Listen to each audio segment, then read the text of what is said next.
Hello and welcome to Season 3, Episode 1 of the Discordancy Podcast.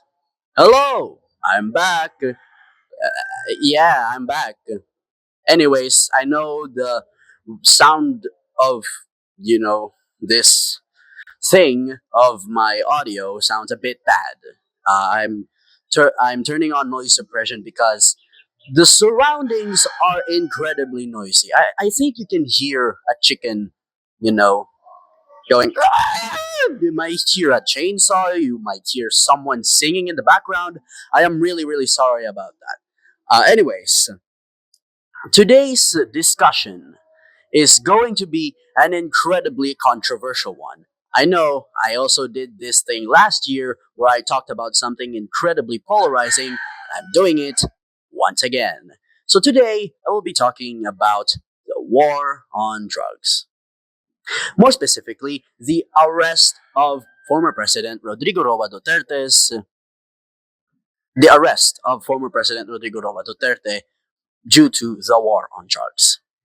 Now, me personally, I am in favor, but so many Filipinos are against. Why is that?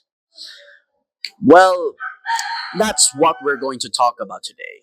We will have three key points. What led up to the arrest of Rodrigo Duterte?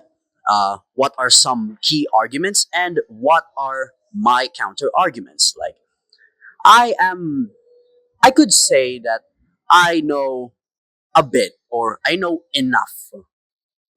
I know the same amount of information about this arrest as do the vast majority of Filipinos. So we're just on the same page here. If you call me an uninformed person, you also are most likely an uninformed person. So let's not make any judgments here, left, right, and center, and jump to conclusions, and let's actually hear ourselves out.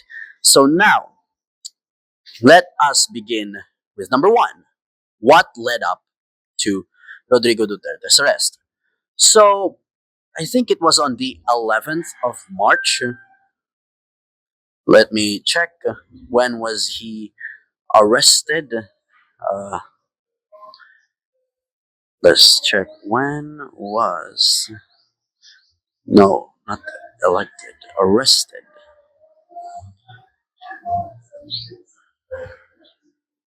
There you go. The 11th of March 2025. It was, I think, the early morning or during the day. He was suddenly arrested by the International Criminal Court through Interpol. Uh, uh, it was President Bongbong Marcos who made the discretion to or who approved the arrest of former President Duterte. That is basically what happened.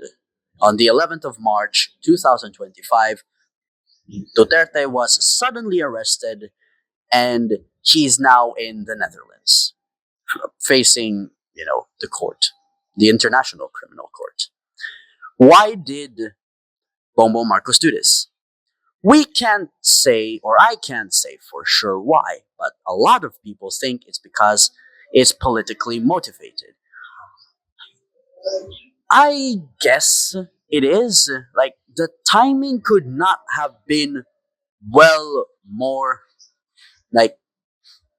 like the arrest could not have been more well timed than this. Like, this all began with a feud against Vice President Duterte when she threatened to kill our president. Well, I did not elect the president, but you get the point. Like, she is threatening to assassinate the most powerful individual in this country. I guess you can hear raining now, which is why I turned on noise suppression. Uh, yeah, so that is basically what has led up to this arrest against former President Duterte. Now, second, let us check some arguments. Let us check out some arguments against former President Duterte's arrest.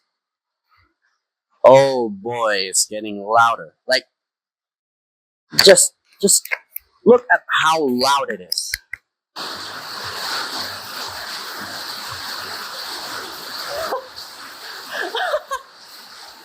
Huh?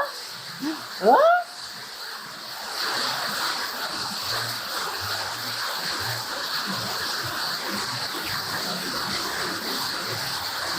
It's getting louder. I know.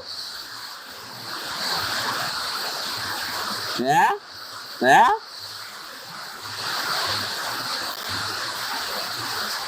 Yeah. Yeah, yeah, yeah.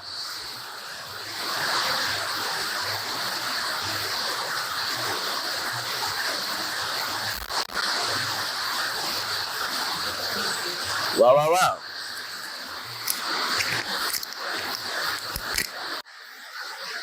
Okay. I think I think I have turned on noise suppression again. I think this is a better one. Yeah, so you know. Yeah.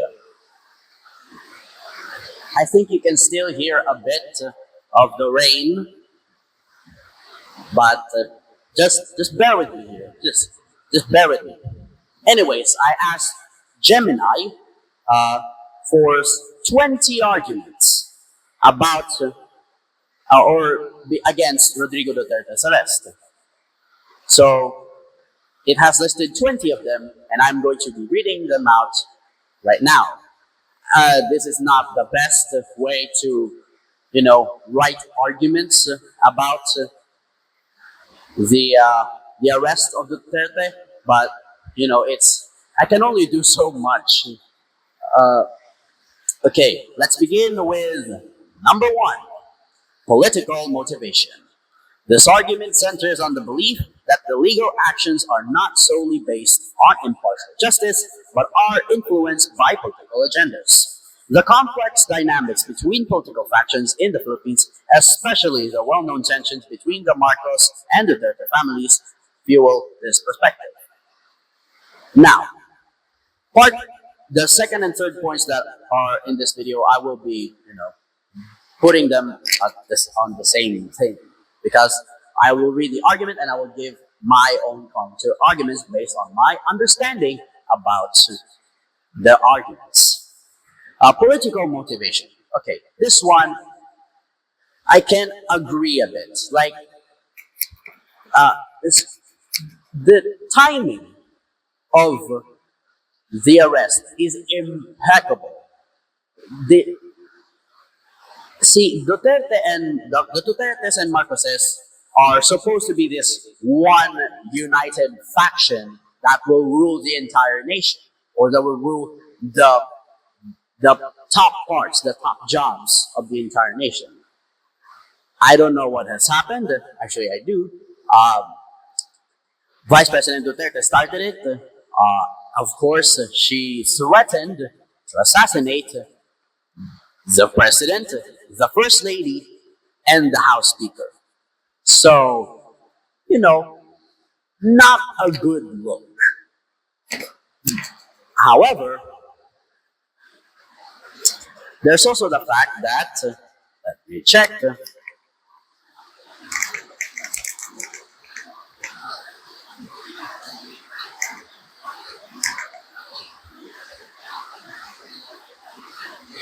let me check, let me check. There we go. I, I can now see a date in which, there we go. There it is. On the 10th of February, 2025, the Office of the Prosecutor of the ICC applied for an arrest warrant against Mr. Duterte for the crimes against humanity of murder, torture, and rape.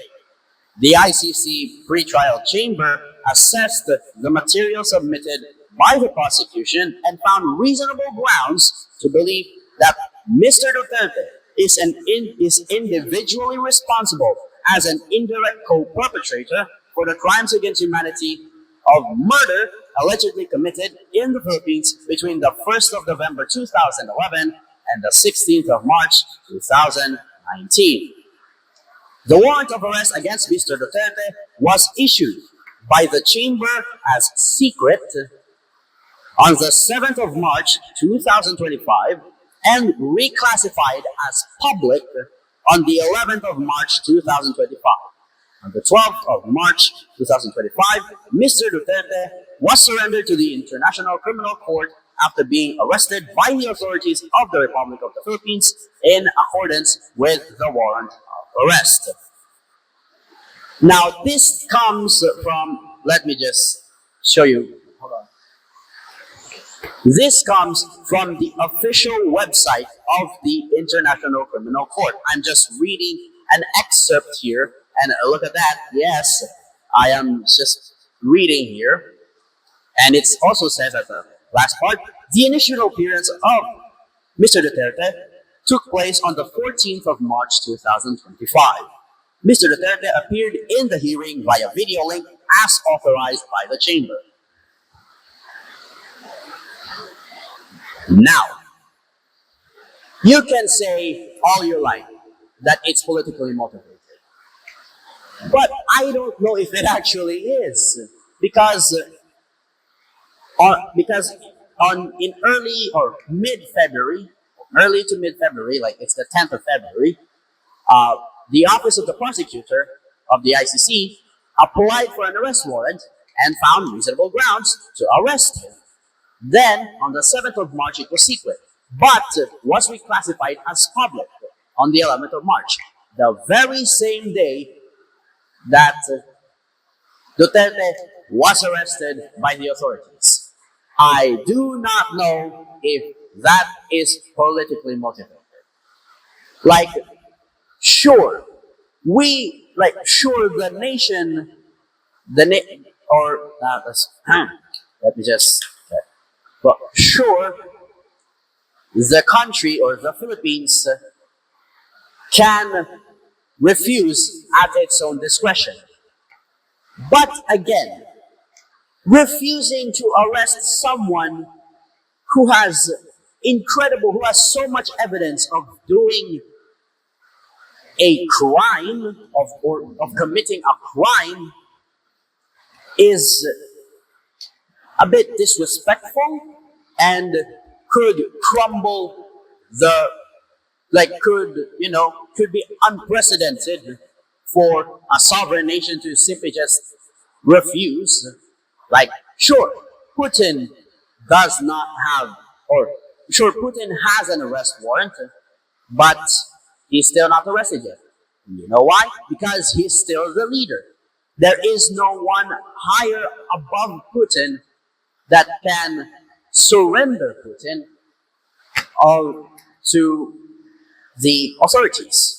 So, I have also heard that argument that Netanyahu, Putin, or the other leaders have not been arrested, but Duterte was. You know why? It's because it's purely circumstantial. You know, like Duterte is now quite powerless. He's pretty popular, sure, but pretty powerless as well. So, politically motivated, I wouldn't say that with full confidence. Because, yeah, I just stated my point. I don't have the confidence, and there is not much evidence that the arrest was politically motivated, because this has been years in the making. This was long, like the investigations against Duterte's war on drugs happened long before Marcos became president. Yeah, I don't think it is politically motivated. Next, timing concerns. Again, I have already tackled this before, but let me just read this next one out loud. The timing of the arrest or any legal action is crucial. Critics argue that the timing may be strategically chosen to coincide with political events. aiming to maximize political impact rather than purely seeking justice. Look, two things can be true at the same time. Sure, maybe Marcus did this to, score political points in the upcoming midterm election. Sure, he could do that. But also, he has arrested someone who has compelling evidence against him. Like, there is no, way, there is no way to just backtrack and go, oh, maybe it's not, this evidence that I'm being presented here is not true. Because it is. We see it, we just witness it with our own eyes. Like, come on, like, really. The timing, yeah, sure. But, it's a bit flimsy. The timing argument is a bit flimsy. Next, national sovereignty. This argument emphasizes the principle that a nation has the right to govern its own affairs without external interference. Many Filipinos believe that the Philippines should handle its own legal matters, viewing the ICC's involvement as an encroachment on their sovereignty. Encroachment! Hey! Encroachment from Gemini is crazy. Hold on. Let me just.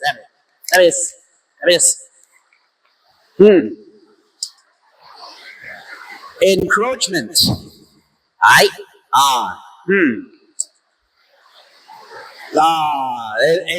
Hey. Okay. Encroach. Could I just. Hold on. There we go.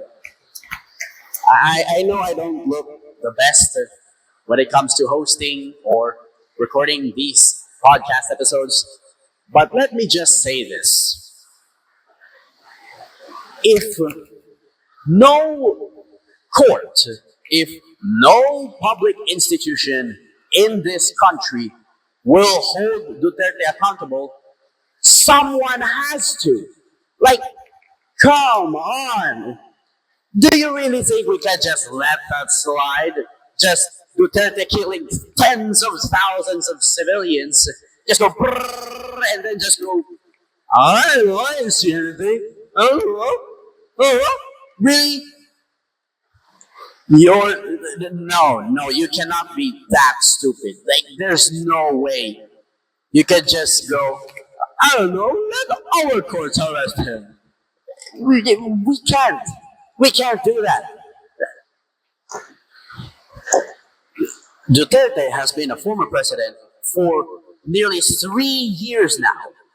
If he was going to be arrested by the authorities, like the local authorities, and be held in a local court or, the Supreme Court of the Philippines, it should have happened nearly 3 years ago.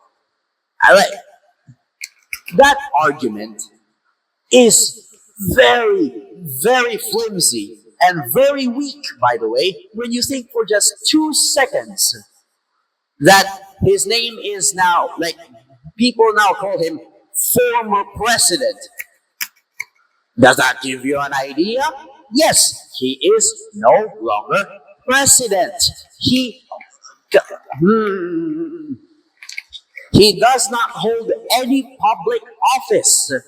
He's not a senator, he's not a representative, he is not vice president, and he does not hold any kind of office in the government cabinet. He does not hold a position. Come on. The only thing Duterte is now is a private citizen. Just like most of us. Most of us are private citizens, and so is he. So, does that excuse him from the law? No, absolutely not. Oh my God, no.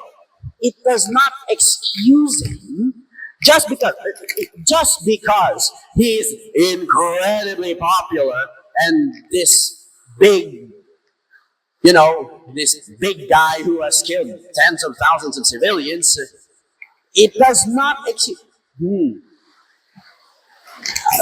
A wise man once said, just because it's popular doesn't mean it is meaningful and good. Exhibit A, former President Duterte. Like, come on! Like, really? Really? Hold on. Like, oh my.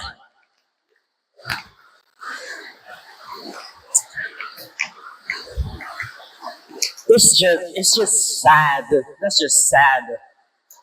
It's a sad argument from the Filipino people. Oh boy, we're already nearly 20 minutes in. I thought this was going to be a short one. Oh, I digress. Next is the ICC jurisdiction dispute. Okay, this one is quite a bit. Okay, let's just read it out loud. The Philippines' withdrawal from the Rome Statute creates a legal gray area. The debate revolves around whether the ICC retains jurisdiction over alleged crimes committed while the Philippines was a member. Legal experts hold differing views on this complex matter. I know. Okay. This one is pretty easy to answer because while the ICC is not a member no, while the Philippines is not a member of the ICC, the Philippines is still a member of Interpol. And Interpol has partnered up with the International Criminal Court. Like these international organizations don't just randomly arrest former heads of state for no reason whatsoever. Like, if they're going to do such a thing, like arresting a former leader, they have to do it with a lot of evidence and a lot of reasons, a lot of logical reasons behind that arrest. That's a pretty easy answer for, yeah. Let's move on to the next. I don't even think we need 10 points. We need 20 points for this because we're already nearly half an hour into this. Next, the potential for social unrest. Here we go. Duterte commands a large and passionate following. He does. His arrest could ignite strong reactions from his supporters, potentially leading to protests, civil disobedience, or even violence, destabilizing the nation. Do you know what happened when social unrest? Social unrest. I think that should ring a bell to you. Social unrest. When was there a time when civilian social unrest was at an all-time high?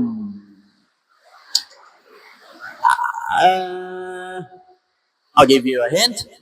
Martial law. Martial law. Yes, the thing that happened under the current president's father's watch. Martial law. If there's going to be social unrest in this nation, that could happen again. There could be martial law in the entire country because of what has happened. Come on. Maybe don't do social unrest. Maybe just do a peaceful protest even though you're absolutely wrong. Like, sure, you are entitled to your opinion, but you're still wrong. You are still wrong. Okay? Don't give me those. No, you're still wrong. If you want to do social unrest, do it right. Next, regional relations strain. The Philippines' relationships with its Southeast Asian neighbors are delicate. Some nations in the region have expressed reservations about the ICC's jurisdiction, and Duterte's arrest could create diplomatic tensions. Now, we have a lot of arguments that are in favor of Duterte's arrest. We don't have to drag our neighbors in Southeast Asia to this arrest. Like, sure, they can have an opinion on their own, but it should not hinder our diplomatic relations with them. Like, if, let's say, we have, you know, a strong relationship with, let's, to stick with Southeast Asia, let's go with Singapore. If Singapore has reservations or is quite against the arrest of Duterte, we maybe should just agree to disagree and we should just continue our relations. Like, yeah, we could just do that and just continue our relations because Duterte's arrest is a national matter. It's a local matter. It does not have to involve other sovereign nations, just the other international organizations like Interpol and the ICC. Next, ICC politicization concerns. This argument questions the impartiality of the ICC. Some perceive the court as being influenced by political biases, potentially targeting certain individuals or nations while overlooking others.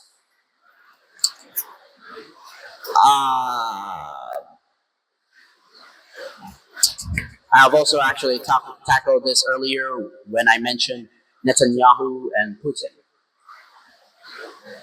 I don't think the International Criminal Court is overlooking other nations or individuals because the International Criminal Court's job is to hold individuals accountable to an international level where most of, if not the entire world, condemns that particular individual, which is why Duterte has been arrested by the ICC.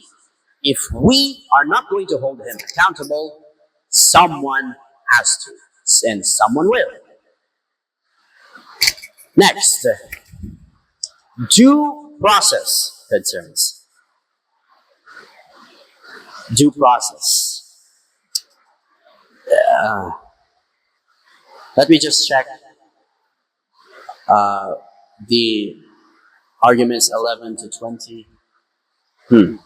Okay, we could also tackle the last 10 in a bit of detail. Okay. Next is due process concerns. Due process guarantees a fair and impartial legal process. Critics worry that the proceedings against Duterte may be rushed or politically motivated, jeopardizing his right to a fair trial. Then what do you call what just happened? Via video link. Huh? What do you call that? What do you call that? Like, he's been trialed by the ICC. Like he is in the Netherlands. He's not in a jail. Really, due process. You're concerned about due process. Then what about the victims? What about the victims? What about the people that he killed, who were neither addicts who were a threat to the nation, who were not endangering the lives of others, who were not even drug users, who were simply just advocating for stopping the war, and who are simply just, you know, who have simply just, unfortunately and tragically, uh, been or been in the middle of the crossfire. Like they're not even involved, and they've just been shot because they were, I don't know, affiliated by someone who uses drugs a lot. Due process. That is basically what is happening with Duterte right now. Like, he is in a court because he also deserves a right to a fair trial. That, oh, wow. Like, what did you simply think the International Criminal Court was just going to put him in an ICC detention center and just do nothing? No, that is not what the court is for. The court is there to present evidence for and against the the detention or the imprisonment of a particular individual. That's what courts are for. Hell, tens of thousands of civilians in this nation did not have due process. They weren't given a fair trial. They were simply just killed out of nowhere because the police felt like it. And also because Duterte felt like it. Sure, we can call Duterte names. He's this, tyrant, authoritarian, dictator of some sort. But he's still an individual. He, yes, Duterte is now 80 years old. His birthday was on the 28th of March. Yes, he celebrated his birthday in the Netherlands. Wow, what a very nice birthday. Eh, like, Duterte is 80 years old. He has some hearing problems. He's very old and he's ailing. Like, he is dying slowly. But that's why he is in a court. That's why he is not in an international jail with maximum security. That is why he is still not in prison right now. Due process. What the hell? He has due process. Don't worry. Next is presumption of innocence. A fundamental legal principle, the presumption of innocence, states that a person is considered innocent until proven guilty. Critics emphasize that this principle must be strictly adhered to in Duterte's case. Yes, sure, we can do presumption of innocence. Okay, I think he is innocent until proven guilty. There is a lot of evidence that he committed a war on drugs, but in a court of law, let's just presume that he was not involved in any of that. Let's just present the evidence. Let us just present the arguments, the counter arguments, and everything in between. Let's just say he allegedly killed tens of thousands of people and let the court handle the rest. Okay? Let's just do that. Let's move on. Political landscape destabilization. Duterte's arrest could create a power vacuum, exacerbating existing political divisions and leading to instability. The Philippine political scene is already complex, and this event could cause further disruptions. Power vacuum? I don't think so. I don't think there's going to be a power vacuum. Because again, I have stated this just, before this part of the episode, that Duterte is now just a private citizen. There, there are still a lot of Dutertes in power right now. Vice President Sara Duterte, Mayor Baste Duterte, I think it was. Is it Hold on. Let me check. Let me check. Uh,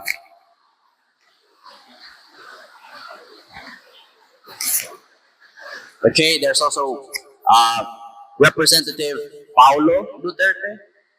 Um, yeah, Mayor Sebastian Baste Duterte, who is 37. Oh my God. God damn.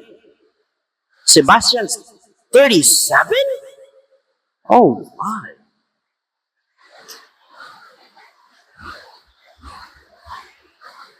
Yeah. Vice President Duterte, uh, Representative Duterte, Mayor Duterte.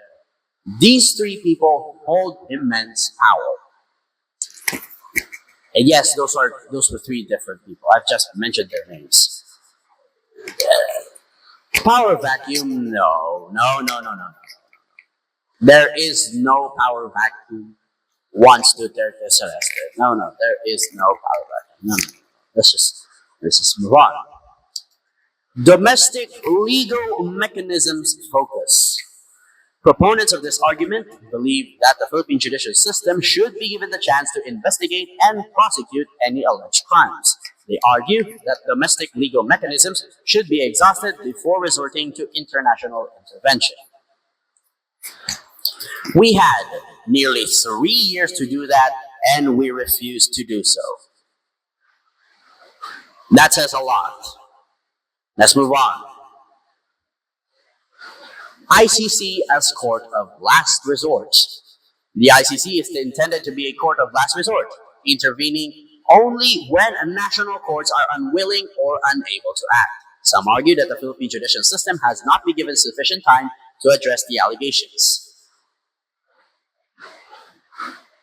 They were given so much time, okay? They could have cooperated with the International Criminal Court. Like, the ICC's investigation began in 2011. Davao's High Court, if there is any, or even the Supreme Court of the Philippines, should have maybe started investigating at that time. And also, intended when national courts are unwilling or unable to act. You hear that? Unwilling or unable to act. So, which one is the Supreme Court here? Yes, unwilling. It is unwilling to act. And also unable. Because, like I said, or I actually haven't said this, but it is because Duterte was president when the war on drugs happened. So the Supreme Court couldn't do much about it at that time. But now that it has the full power, it's unwilling to do so. No wonder the ICC is getting involved. Yes, it is a court. It is a court of last resort. That's why that's why the ICC intervened. Come on. Let's move on. Selective prosecution concerns. Critics argue that the ICC may be unfairly targeting Duterte while overlooking other potential human rights violations. This raises questions about the court's impartiality and fairness. Ah, oh boy.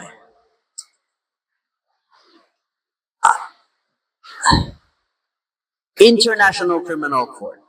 That's the ICC. That's the name of the ICC. International Criminal Court. International, okay? International.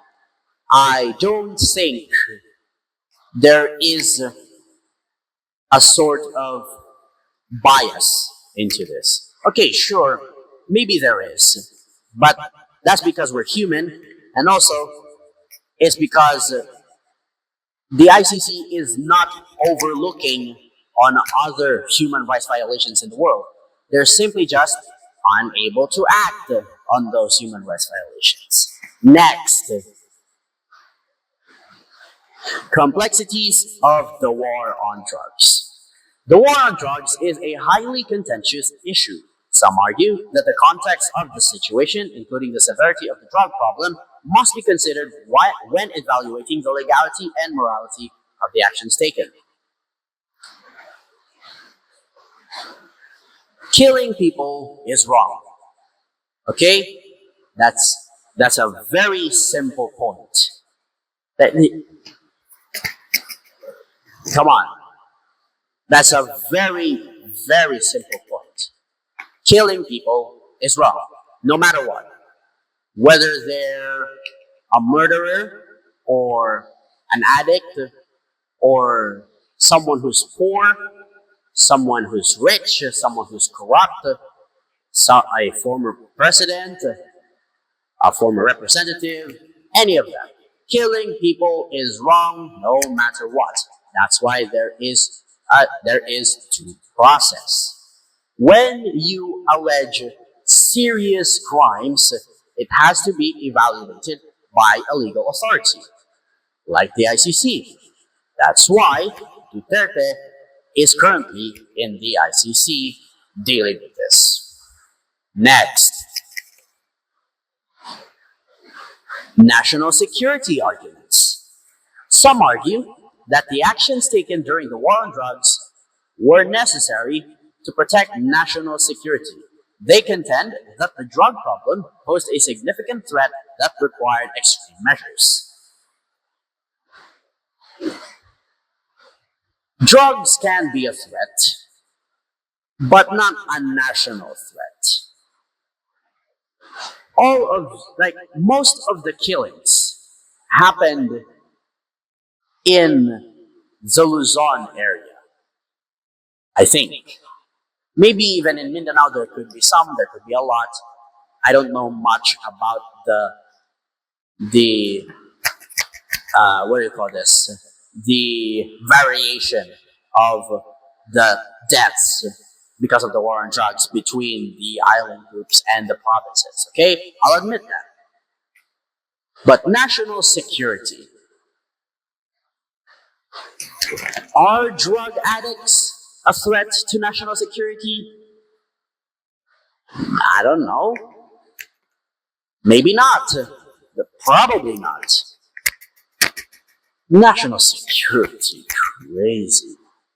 Next, potential for historical revisionism. Some perceive the prosecution of Duterte as an attempt to rewrite the narrative of his presidency. They fear that it could lead to a distorted view of his actions and legacy.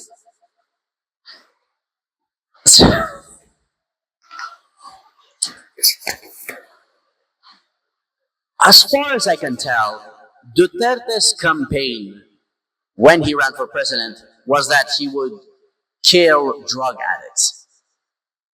I don't think that is a distorted view of his presidency. Sure, we could add in some footnotes that that's not all what he did, but also we should point out that's what the main point of his presidency. That's the main point of him running to be the president.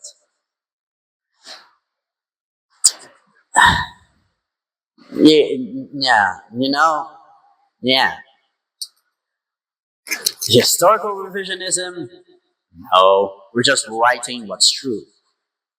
Next, evidence reliability concerns. Critics question the strength and reliability of the evidence against Duterte. They emphasize the importance of rigorous evidentiary standards and due process in any legal proceedings. Uh, there are so many documentaries made about Duterte's war on drugs.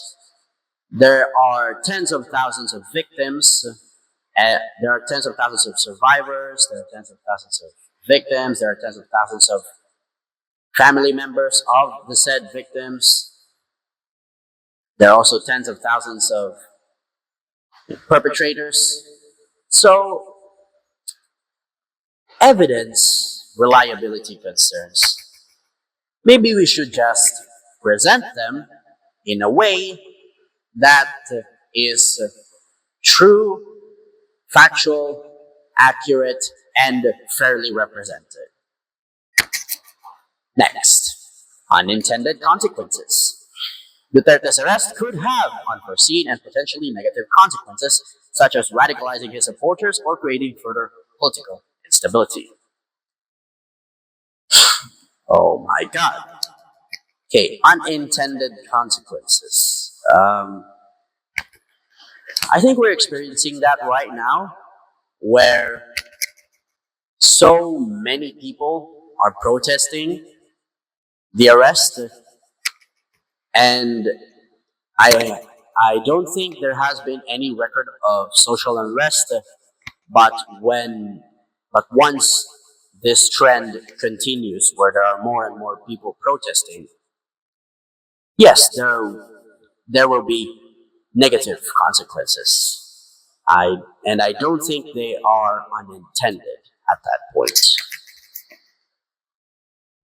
Next, martyr figure creation.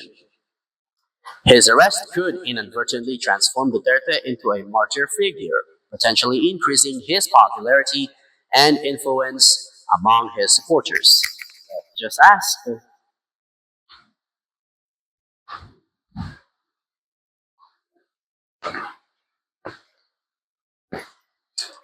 The word martyr carries a significant weight of meaning, and its definition has evolved over time. The core definition of martyr is a person who voluntarily suffers death rather than renounce their religious beliefs. However, the term has broadened to include anyone who sacrifices their life or suffers greatly for a principle or cause. Uh, Duterte is already incredibly popular. I don't think he could get any more popular at this point because there are millions of Filipinos who are in favor of his arrest. So, martyr, maybe a long time ago, maybe now, I don't know. But he is incredibly popular, and I don't think he could get any more popular than this. Martyr figure, though, I don't think he will die because he got arrested. I just think he will die because of old age or natural causes, something like that. Remember, he is 80 years old. And finally, selective justice perception. Focusing solely on Duterte while ignoring other potential human rights violations is seen as unjust. This perception undermines the credibility of the legal proceedings. Selective justice. How can I say this? There is only one international criminal court. Okay, it cannot handle any more than a single group or a single individual at a time. After Duterte, there will be someone else who's going to be arrested and then tried in the International Criminal Court. It is not an argument of, you know, if this if the arrest of Duterte was quite selective. It's just when they will be tried and arrested. Like, in the eyes of the law, someone who commits a crime is a criminal. And if we don't hold them accountable, there will be something or some sort of organization that will hold them accountable. You see? Okay. I am done with this. Uh, yeah, I think that is it for now for this episode. Thank you so much for watching. That was a bit long or a bit too long for our first episode, but it is a first episode. Thank you so much for watching this, whatever the hell this is. I don't know. Uh, yeah, I will see you in the next one. Yeah, bye bye.